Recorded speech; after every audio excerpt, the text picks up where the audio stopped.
Hi, it's Robert, the Red Tie Guy, and for today's Terms, Tech, and Tips Tuesday, I'm going to be going over the buyer-broker agreement. So, without further ado, what is the buyer-broker agreement? Do I require one when you work with me? And what should you, as a buyer, potentially know before signing into a buyer-broker agreement? The buyer-broker agreement is an employment agreement between you as a potential buyer and the agent, or more accurately, the office brokerage that you're working with to buy a home. You are hiring them, and this is typically having terms such as the dates you are hiring them, the compensation, whether that's a retainer fee up front, a flat fee at closing, or potentially a percentage of the sale at closing. There's a lot of room in these for offices to pick and choose their terms before you sign it. For example, is this for rental to occupy, finding a home for you to buy, finding you land to lease? A lot of flexibility there, a lot of spaces for them to fill in the terms that they want, the length that they want, etc. Now, do I require one of these? The answer is no. I actually haven't required one of these in a very long time, and when I do require it, it's usually for a very specific reason. But for the most part, I don't require a buyer-broker agreement because the buyer-broker agreement obligates the buyer to work with me. I prefer a more casual, trust-based relationship where you don't feel like I'm twisting your arm or forcing you to work with me. If you don't want to work with me, then, well, I probably shouldn't be representing you because, admittedly, this job requires faith and trust that goes both ways. And having a buyer-broker agreement where one side is obligated to work with the other, that's not what I'm looking for with my relationships. When I do require one, it's usually because there's money being spent up front. It might be that you want me to advertise to potential sellers who have not yet listed their homes. This would require sending out postcards or potentially sending out letters. In that case, I'll probably need some kind of payment up front because you're asking me to spend a considerable amount of money for what might not result in a purchase, or a situation where once you have the address and you know who the potential seller is, you might not be contacting me anymore.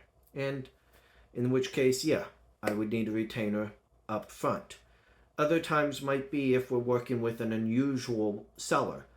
For sale by owner, it might help to have an additional protection of a buyer-broker agreement so that I don't have to worry about the seller trying to change the terms to remove my commission later on.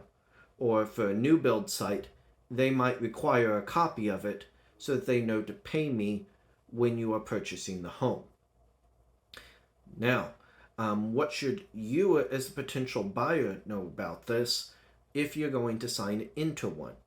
The first thing to know is that the real estate office may require one for all of their agents with all of the buyers that they represent. You should be asking, though, how long the terms of this is, how difficult it is for you to get out of it. Do you need to know any of these terms in writing, and where can you find them?